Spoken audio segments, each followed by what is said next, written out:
नमस्कार दोस्तों, स्वागत है आपका दिव्य एग्जाम पर। आज हम आपको एक स्पेशल टॉपिक मानव संसाधन के बारे में डिस्कस करेंगे। हम आपके साथ आइए सभी लोग जो है कि जुड़िए। और एक बात और बता दूं कि आप लोग चैनल को जो है कि ज़्यादा से ज़्यादा जो है सब्सक्राइब करें, लाइक करना ज़रूर, मतलब लाइक ज़रूर करें, लाइक करना ना भूलें। ज़्यादा से ज़्यादा लाइक करिए। जितने लोग हमारी वीडियो से जिनको भी कुछ फ़ायदे पहुंच रहे हैं वो लोग लाइक ज़रूर करना। बच्चों, लाइक करना भूलें मत। आओ मानव संसाधन के बारे में बताएंगे, प्लस कुछ ऐसी बातों को बताएंगे जो विभिन्न एग्ज़ामों में क्वेश्चन पूछे जाते हैं। तो मानव संसाधन से हम देखते हैं कि सभी तरह के एग्ज़ामों जो में एक से दो तीन क्वेश्चन पूछ लिए जाते हैं। तो मानव संसाधन का मतलब ये होता है कि मानव के अंदर निवेश से ही मानव संसाधन बनता है। किसी भी जो है कि जैसे मानव ये है, हम आपको दिखा दे रहा, ये स्क्रीन पे आप देख लीजिए, ये मानव है, इनके ऊपर में एजुकेशन, स्वास्थ्य और इनका न्यूट्रिशन, यानी कि शिक्षा, स्वास्थ्य और पोषण स्तर यदि आप बेहतर करते जाते हैं तो एक इंसान जो है कि भविष्य में चलकर मानव संसाधन के रूप में परिवर्तित हो सकता है और वो बहुत सारे जो है कि पैसे, धन और पूंजी जो है कि कमा सकता है, बना सकता है और वो देश के विकास में योगदान कर सकता है। तो मानव को संसाधन बनाने के लिए तीन बेसिक चीज़ें होती हैं: शिक्षा, स्वास्थ्य और जो है कि पोषण स्तर उसका जो है कि मेंटेन करना होता है। इसी चैप्टर्स के बारे में बहुत सारे जो है कि क्वेश्चन इसमें बताए जाएंगे जो आपके एग्जाम के लिए हैं। जैसे यहाँ पे दिया है, स्टार्ट करते हैं कि मानव संसाधन में जनसंख्या वितरण को प्रभावित करने वाले कारक। मानव संसाधन चैप्टर है और सबसे पहला टर्म है कि जनसंख्या वितरण को प्रभावित करने वाले कौन कौन कारक होते हैं, मतलब किन किन क्षेत्रों में जनसंख्या का वितरण है पृथ्वी पर की बात करें हिंदुस्तान में कि कहाँ कहाँ जो है कि जनसंख्या का वितरण किस प्रकार है कहाँ पे सघन आबादी है, कहाँ विरल आबादी है, कहाँ ज़्यादा लोग रहना पसंद करते हैं, कहाँ कम लोग रहना पसंद करते हैं, किन क्षेत्रों में जो है कि मानव आवास ज़्यादा है, कहाँ जनसंख्या सघन है, इस सब के बारे में बात की जाएगी। तो मानव जनसंख्या की बात करने बच्चों पृथ्वी पर, तो स्थलाकृतिक एक प्रभाव होता है, एक कारक होता है कि स्थलाकृतिक कारक भी बहुत ज़्यादा जो है कि प्रभावित करता है। अगर स्थल जो है कि अगर किसी भी स्थान के स्थल में जो है कि पर्वत, पहाड़, पठार इत्यादि हैं तो वहाँ जनसंख्या विरल होगी। जहाँ पे जो है कि मैदानी क्षेत्र होगी, नदी घाटियाँ होंगी, वहाँ जनसंख्या सघन होगी, क्योंकि मानव जो है कि वहाँ पे मानव को आवास बनाना आसान होता है, वहाँ पे खेती के कार्य आसानी से हो जाते हैं, वहाँ जल की उपलब्धता आसानी से मिल जाती है। इन सभी कारणों से जो है कि वहाँ पे जनसंख्या अच्छी खासी देखी जाती है। खनिज संपदा वाले क्षेत्रों में भी मानव का आवास अब ज़्यादा देखेंगे मानव का अधिवास ज़्यादा देखेंगे। अगर मृदा अच्छी हो बच्चों, उच्च कोटि की मृदा हो, जलोढ़ मिट्टी वाला क्षेत्र हो, नदी घाटियों से हर साल जो है कि लाई गई नवीन जो खादर बांगर के रूप में आप पढ़ते हैं वैसी मिट्टी हो, तो उन क्षेत्रों में ज़्यादा आपको मानव का आवास, मानव का अधिवास देखने को मिलेगा। बात करेंगे सांस्कृतिक कारक भी होते हैं। जैसे आप देखेंगे कि बहुत सारे हिंदुस्तान के शहर जो है कि सांस्कृतिक कारक के कारण बसे हुए हैं। जैसे एग्जाम्पल में सबसे अच्छा एग्जाम्पल जो है कि वाराणसी का आप ले सकते हैं, प्रयागराज का ले सकते हैं। ये सारी जो है कि शहरें जो है सांस्कृतिक कारणों से बसी हुई हैं। चाहे हरिद्वार का ले लें, चाहे उज्जैन का ले लें आप, तो बहुत सारे देश में ऐसे शहर हैं जो सांस्कृतिक कारणों से बसे हुए हैं। सांस्कृतिक कारक में जो है कि धार्मिक कारक है, सामाजिक कारक भी जो है कि जनसंख्या वितरण को प्रभावित करते हैं। तो अब हम बात करेंगे, इनका एक्सप्लेन देखेंगे। एक्सप्लेनेशन के बाद करते हैं कि लोग सदैव पर्वत और पठारों की तुलना में, देखो बच्चों, मैदानी भागों में रहना पसंद करते हैं क्योंकि वह इस क्षेत्र में जो है कि खेती, विनिर्माण और सेवा की क्रियाओं के लिए उपयुक्त जो है कि स्थान होता है। ये विनिर्माण काम करते हैं, सेवा की कार्य प्रणाली चलती है, खेती की अच्छी जो है कि व्यवस्था उपलब्ध होती है, इसीलिए लोग पर्वत पठारों की तुलना में मैदानों में रहना पसंद करते हैं। आप देखोगे कि लोग जो है कि सामान्य रूप से चरम जलवायु, जो अत्यधिक गर्म चाहे अत्यधिक ठंडा क्षेत्र हो, उनमें रहने से बचते हैं। अत्यधिक गर्म और अत्यधिक ठंडा की बात करेंगे बच्चों, तो विषुवत रेखीय प्रदेश जो होता है उस वहाँ के मानवों की स्थिति आप देखेंगे तो शारीरिक रूप से पहले तो वो काले रंग के होते हैं, गठीले और मजबूत बदन के देखे जाते हैं, और साथ ही साथ जो है कि वहाँ पे रहना लोग कम पसंद करते हैं। तमाम तरह की बीमारियाँ वहाँ घेर लेती हैं, ज़्यादा टेम्परेचर्स और ज़्यादा ह्यूमिडिटी के कारण जो है कि अनेक तरह की जो है कि संक्रामक बीमारियाँ हाँ, आप देखोगे कि अफ्रीका से ही चलने वाली ज़्यादा बीमारियाँ क्यों देखी जाती हैं, क्योंकि अफ्रीका के कुछ ऐसे देश हैं, 7-8 देश ऐसे हैं जो इक्वेटर के आसपास हैं, वहाँ पे ज़्यादा गर्मी, ज़्यादा आर्द्रता वाले मौसम में रहना बहुत कठिन होता है, दुर्लभ होता है। और अगर बात करेंगे ठंडी वाले क्षेत्र में, तो आप देखोगे कि आर्कटिक क्षेत्र चाहे अंटार्कटिक क्षेत्र में, अंटार्कटिक क्षेत्र में तो कोई मानव अधिवास है ही नहीं, कोई मानव नहीं रहता, क्योंकि अत्यधिक चरम जलवायु है। अत्यधिक चरम जलवायु वाले क्षेत्रों में भी लोग रहना नहीं पसंद करते हैं, क्योंकि वो रहने के लिए आदर्श जलवायु होती नहीं है। अब मृदा का क्या महत्व होता है, तो मृदा कृषि के लिए उपयुक्त भूमि प्रदान करती है। भारत में गंगा ब्रह्मपुत्रा, चाहे चीन का वांगहो देख लीजिए, चांगजियांग देख लीजिए, चाहे मिस्र की नील नदी देख लीजिए, ये उपजाऊ मैदान है, तो इनके किनारे जो है कि घनी आबादी बसी हुई है। पर्वतों पर रहना इसलिए नहीं पसंद करते हैं, पर्वतीय क्षेत्रों में आप देखोगे कि देखो पर्वत है, एक मकान बना हुआ है, चुपचाप बैठ के इंतजार कर रहे हैं। घर घर भी उतने मजबूती से नहीं बनाए जाते हैं, कि क्योंकि कारण है कि मानवीय सॉरी प्राकृतिक आपदाएं ज़्यादा आने के चांसेस होते हैं, उस तरह से जो है कि इनका जो है कि आधार अच्छा नहीं होता है, जिस पे ये अस्थायी जो है कि बड़े मकान बना के रह सकें। ठीक है, और स्थिर क्षेत्र होते हैं, इसी कारण जो है कि देखेंगे तो मानव का अधिवास बहुत कम होता है। देखिए यहाँ पे पर्वतीय क्षेत्रों के घरों को दिखाया गया है बच्चों की, एक छोटे छोटे घर बनाए जाते हैं अमूमन, और एक घर से दूसरे घर की दूरी ज़्यादा होती है, समझ रहे हैं। तो ये पूरी ये जो है कि बसावट है, ये मान लो पर्वतों के नीचे जो है कि एक छोटा सा प्लेन एरिया है, तो उस एरिया में ये लोग बसे हुए हैं। अगर भविष्य में मान लो कि यहाँ से ज़्यादा बारिश या कोई ऐसी चीज़ आ जाए, तो यहाँ ये पूरा एरिया भर जाएगा। तो इस कारण जो है पर्वतों में जो है बहुत कम जनसंख्या मिलती है, छोटे छोटे मकान मिलते हैं, दूर दूर मकान मिलते हैं, लोगों का जीवन कठिन होता है, पानी की उपलब्धता उस हिसाब से नहीं हो पाती है। ठीक है, खेती के जो है कि संसाधन उतने मजबूत नहीं होते हैं कि जो है कि जनसंख्या ज़्यादा हो, इस कारण जो है कि बहुत कम बसावट देखने को मिलती है। लोग उन क्षेत्रों में रहने के लिए प्राथमिकता देते हैं जहां मीठे जल आसानी से उपलब्ध हो। विश्व की नदी घाटियां जितनी है बच्चों, वहाँ घनी आबादी आपको देखने को मिलेगी, जबकि मरुस्थल में विरल जनसंख्या होता है, क्योंकि मरुस्थल में भी ऐसे ही कठिन परिस्थितियां पाई जाती हैं। मानव जीवन की जो आवश्यकताएं होती हैं, पानी होता है, भोजन होता है, आवास होता है, इनकी कठिन परिस्थितियां होती हैं। खनिज निक्षेपण वाले क्षेत्रों में आपको अधिक जनसंख्या घनत्व पाया जाएगा, क्योंकि खनिज जहाँ से उत्खनन किया जाता है, आप देखोगे कि वहाँ पे औद्योगिक एक्टिविटी चलती है।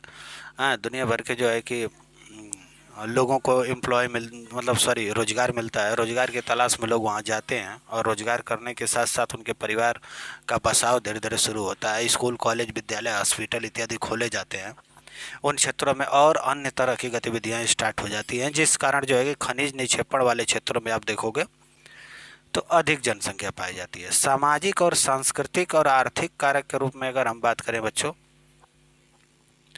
तो औद्योगिक क्षेत्र जो है कि रोजगार के अवसर प्रदान करते हैं, लोग बड़ी संख्या में इन क्षेत्रों की तरफ आकर्षित होते हैं। आप देखोगे ना बच्चे, जापान का जो ओसाका शहर है वो औद्योगिक शहर है, औद्योगिक उद्योग के कारण, इंडस्ट्री के कारण ये उतना बेहतरीन शहर बसा हुआ है। भारत की मुंबई आप देखोगे तो ये भी औद्योगिक शहर है, ये दोनों घनी आबादी वाले क्षेत्र हैं। तो औद्योगिक शहरों में जो है कि घनी आबादी क्षेत्रों का बसावट होता है। धर्म और सांस्कृतिक महत्व के स्थान पे आप जाएंगे तो वहाँ भी लोग आकर्षित होते हैं, धार्मिक महत्व के कारण लोग आकर्षित होते हैं, धीरे धीरे जाके बसने लगते हैं, रहने लगते हैं, और रहने के कारण एक बड़ी जनसंख्या तैयार होती है। और जनसंख्या की आवश्यकता के लिए, रोटी कपड़ा मकान के लिए, उसके अतिरिक्त जो गतिविधियाँ चलती हैं, सेवा क्षेत्र ज़्यादा डेवलप हो जाता है। चाहे वो वाराणसी की बात करूँगा, ये सांस्कृतिक महत्व के कारण बसा एक शहर है, दुनिया का सबसे प्राचीन शहर भी माना जाता है। जेरूसलम आप देखोगे तो 3 धर्मों का जो है कि एक सांस्कृतिक स्थल माना जाता है। वेटिकन सिटी आप देख लो, तो ये भी जो है कि धार्मिक शहर यानी सांस्कृतिक कारणों से बसा शहर है।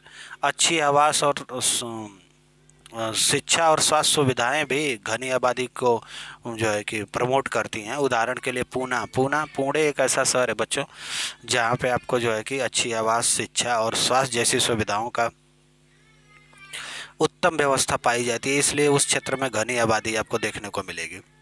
देखो ये नदी नदी के क्षेत्रों वाले एरिया है, नदी का जो ये नदी पूरा फ्लो कर रही है, इसके चारों तरफ आप देखोगे तो बड़ी बड़ी गगनचुंबी बिल्डिंगें बनी हुई हैं। ये नदी क्षेत्र, नदी घाटी क्षेत्र में प्लेन एरिया होता है बच्चों, इसलिए गगनचुंबी जो है कि बिल्डिंग देखने को मिल सकती है आपको। पहाड़ों पर्वतों पठारों वाले क्षेत्रों में ऐसी बिल्डिंग आपको कभी नहीं देखने को मिलेगी। अस्थाई क्षेत्र होता है, या प्राकृतिक आपदाओं से जो है कि ये कम जो है कि बहुत कम जो है कि इस पे जो है कि नुकसान पहुंचता है। इस कारण जो है कि अस्थाई और बड़ी बड़ी बिल्डिंगें और ज़्यादा सघन आबादी यहाँ निवास करती है। तो मैदानी क्षेत्रों में नदियों के क्षेत्र में इस तरह का जो है अधिवास आपको देखने को मिलेगा। वही खनन की बात कर लो तो देखो दुनिया भर के लोगों जो है कि को रोज़गार मिलता है। हालांकि बहुत सारे तरह के जो है कि श्रमिक, छोटे कारीगर, स्किल्ड लेबर और तरह के जो है कि लोग इसमें जुड़े होते हैं। इनके कारण इनके रहने, खाने पीने और इत्यादि व्यवस्थाओं करने के लिए नगर का जो है कि विकास होता रहता है, शहरों का विकास होता है। ये जापान का ओसाका शहर है, इंडस्ट्रियल शहर है बच्चों। ये देखो ये कितना डेवलप्ड लग रहा है आपको। नहर वहाँ की है चाहे नदी है कोई, उसमें जो है कि देखो कितनी अच्छी तरह से व्यवस्था बनाई गई है। हो सकता है भविष्य में इंडिया में भी इस तरह की जो है कि कंडीशन देखने को मिले, लेकिन फ़िलहाल ऐसा तो देखने को नहीं मिल रहा है आगे 30-40 सालों में। ये आपका मुंबई शहर है बच्चों, ये औद्योगिक शहर है। उद्योग के कारण ये मुंबई इतना बड़ा शहर बना, महानगर है, और भारत की आर्थिक राजधानी, वित्तीय राजधानी भी कही जाती है। मुंबई का जो है कि जीडीपी भारत में सबसे ज़्यादा जीडीपी और सबसे ज़्यादा आर्थिक उत्पादन करने वाला जो है कि एरिया माना जाता है, क्षेत्र माना जाता है ये। तो ये औद्योगिक शहर के रूप में विकसित है। बनारस को आप देख सकते हैं, ये आपका खूबसूरत शहर, काशी विश्वनाथ की नगरी बच्चों। ये केवल सांस्कृतिक महत्व के कारण बसी है, केवल धार्मिक महत्व के कारण ये बसी शहर है। दुनिया में जैसे आप बात करेंगे मुस्लिम धर्म की, तो मुसलमानों के लिए सबसे पवित्र स्थल मक्का है। उसी तरह से बच्चों ना हिंदुओं के लिए सबसे पवित्र स्थल जो है कि हिंदुओं का मक्का जो माना जाता है वो वाराणसी शहर माना जाता है। ऐसा माना जाता है कि काशी में जिसकी मृत्यु होती है वो सीधे स्वर्ग को प्राप्त करता है। और इसी जो है बात के आलोचक रहे कबीरदास। तो कबीरदास ने कहा था कि अगर काशी मरने से मुक्ति मिलती है तो मैं जाके माँ घर में मरूंगा। तो उन्होंने जो है कि मरने से पहले जो है काशी छोड़ दिया था।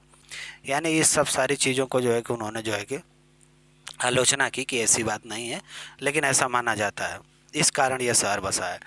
जनसंख्या के अंतर्गत अगर आपसे कभी प्राकृतिक वृद्धि दर की बात कर ले तो मान लो समझ दो बच्चों ना कि आपके देश में 100 लोग पैदा हुए, 50 लोग मर गए, तो प्राकृतिक वृद्धि दर कम है, 85 जनसंख्या बची। अगर 100 लोग पैदा हुए, 20 लोग मरे और स्वास्थ्य सुविधाएं विकसित हो गई तो आपकी जनसंख्या ज़्यादा हो जाएगी, 70 हो जाएगी। अगर 100 लोग पैदा हुए बच्चों और आपकी जो है कि स्वास्थ्य सुविधाएं इतना आप डेवलप कर दिए कि केवल 5 लोग मर रहे हैं, वहाँ सारे लोग बुढ़े होकर 99 साल बाद मर रहे हैं, तो आपकी जनसंख्या दर और वृद्धि होती जाएगी।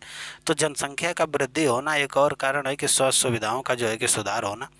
तो जन्म और मृत्यु जनसंख्या के परिवर्तन के प्राकृतिक कारक हैं। यदि जनसंख्या परिवर्तन से तात्पर्य है कि एक निश्चित अवधि के दौरान लोगों की संख्या में परिवर्तन से है। एक देश में जन्म दर और मृत्यु दर के बीच के अंतर को प्राकृतिक वृद्धि दर कहते हैं। किसी देश में जन्म दर और मृत्यु दर के बीच में अंतर को प्राकृतिक वृद्धि दर कहते हैं। विश्व में जनसंख्या के बढ़ने का मुख्य कारण प्राकृतिक वृद्धि दर में तीव्रता से बढ़ना है। यानी कि प्राकृतिक वृद्धि दर कैसे देखी जाएगी कि 100 लोग पैदा हुए बच्चों और मान लो कि 20 लोग मर रहे हैं किसी देश में, तो उनकी जनसंख्या कितनी है, 80 है। अब कोई देश जैसे ब्रिटेन वगैरह आप ले लो, 100 लोग पैदा हुए, 5 लोग ही मरे, ठीक है, 5 लोग मरे, यानी कि 95 लोग बुढ़े हो के पूरी तरह से 100 साल में मर रहे हैं। तो यहाँ की प्राकृतिक वृद्धि दर ज़्यादा होगी, इस देश की अपेक्षा यहाँ की प्राकृतिक वृद्धि दर ज़्यादा होगी। तो प्राकृतिक वृद्धि दर वाला टर्म आपसे पूछेगा तो आप कह देना कि जितने जन्म लेने वाले लोग हैं, यानी जो जन्म दर है वो मृत्यु दर के बीच में अंतर ज़्यादा रहेगा तो प्राकृतिक वृद्धि दर ज़्यादा रहेगी, और जन्म लेने वाले और मरने वाले के बीच में अंतर कम रहेगा। यानी जैसे 100 लोग जन्म ले रहे हैं, 20 लोग मर रहे हैं, तो अंतर 80 का, और 100 लोग जन्म ले रहे हैं, मर रहे हैं 10 लोग, तो अंतर 90 का है। तो ज़्यादा अंतर होगा तो प्राकृतिक वृद्धि दर ज़्यादा होगी, कम अंतर होगा तो प्राकृतिक वृद्धि दर कम होगी। इस बात को समझ लेना।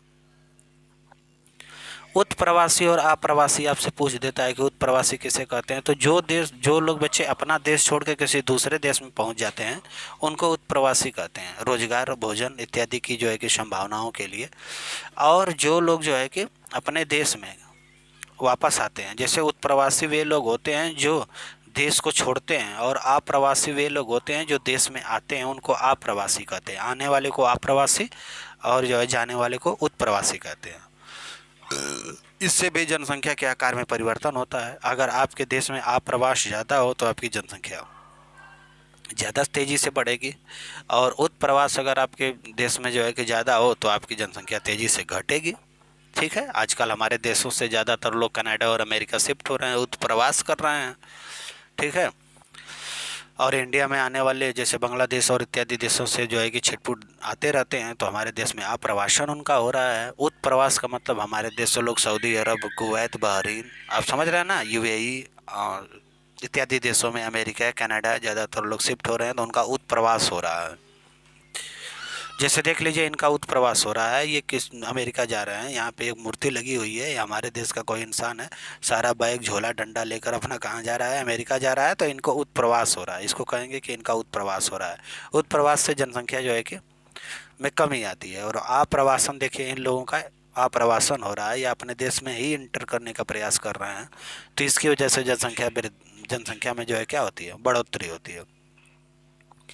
एक इम्पॉर्टेंट टर्म आपको जनसंख्या पिरामिड बता दूं, जो बहुत सारे बच्चों की समस्या थी, किसी को समझ में नहीं आ रहा था, तो इसको हम बताने का प्रयास करेंगे। एक जनसंख्या में जनसंख्या जो संगठन होता है उसके अध्ययन करने की एक शानदार विधि जनसंख्या पिरामिड है, जिसे आयु लिंग पिरामिड भी कहते हैं। ध्यान रहे, जनसंख्या पिरामिड को आयु लिंग भी पिरामिड भी कहते हैं। जनसंख्या पिरामिड का आकार उस विशिष्ट देश में रहने वाले लोगों की कहानी को बताता है। बच्चों की संख्या को 15 वर्ष से नीचे निचले भाग में दिखाया जाता है। जो 15 वर्ष से नीचे, उनको बच्चा माना जाता है, और उनको एकदम निचले भाग में दिखाया जाता है। और यह जन्म दर के स्तर को भी दिखाता है। ऊपर का आकार वृद्ध लोगों को, जो 65 साल से ऊपर के हैं, उनको दिखाया जाता है। और यह जो है कि मृतकों की संख्या को भी दर्शाता है, ऊपरी दर। एक देश की जनसंख्या पिरामिड जिसमें जन्म दर और मृत्यु दर दोनों ही ऊंचे हो, तो आधार पर ये चौड़ा रहेगा और ऊपर की तरफ तीव्रता से पतला होता जाएगा। ये जन्म दर दिखा दिया हमने, और ये ऐसे बना दिया। ठीक है, तो आधार पर देखो ये चौड़ा है, यानी जन्म दर उच्च है, और ऊपर तेजी से सकरा हो रहा है, पतला हो रहा है। इसका मतलब यहाँ मृत्यु दर भी ज़्यादा है। समझ रहे हैं? तो मृत्यु दर ज़्यादा होगी और जन्म दर भी ज़्यादा होगा, तो प्राकृतिक वृद्धि दर ऑलरेडी कम रहेगी। समझ रहे हैं? अगर इस तरह से आपका पिरामिड बन जाए तो जन्म दर तो ज़्यादा है, साथ ही साथ मृत्यु दर भी ज़्यादा हो रही है। ये ऐसे बन जाए तो इसमें प्राकृतिक वृद्धि दर क्या होगी? कम होगी। तो यहाँ पे आप देख लो, जैसे यहाँ ये वाला मैप दिखाई दे रहा है, यहाँ पे 0 से 15 साल के लोगों के आधार का काम कर रहा है। जन्म दर कितना ज़्यादा है, भयानक है। यहाँ पे जन्म दर आपको बहुत ज़्यादा दिख रही है, और तेज़ी से ये सकरा होता जा रहा है, यानी कि मृत्यु दर भी ज़्यादा है। तो जन्म दर और मृत्यु दर दोनों ज़्यादा हो रही है, तो इसका मतलब प्राकृतिक वृद्धि दर आपकी क्या है? कम है। समझ रहे हैं? और दूसरे चित्र में आपको दिखाना चाहेंगे कि यहाँ पे बच्चों देख लो कि जन्म दर और मृत्यु दर, यानी यहाँ पैदा होने वाले लोग कितने हैं? पैदा होने वाले मान लो यहाँ 50 हैं, तो ये मेंटेन हुए हैं। समझ रहे हैं? ये कंटिन्यू चल ही रहे हैं, कहीं प्रभावित नहीं हो रहे हैं, यानी कि इनकी स्वास्थ्य सुविधाएं, शिक्षा की सुविधाएं, और साथ ही साथ पोषण स्तर अच्छा है। ये ब्रिटेन टाइप का दिख रहा है।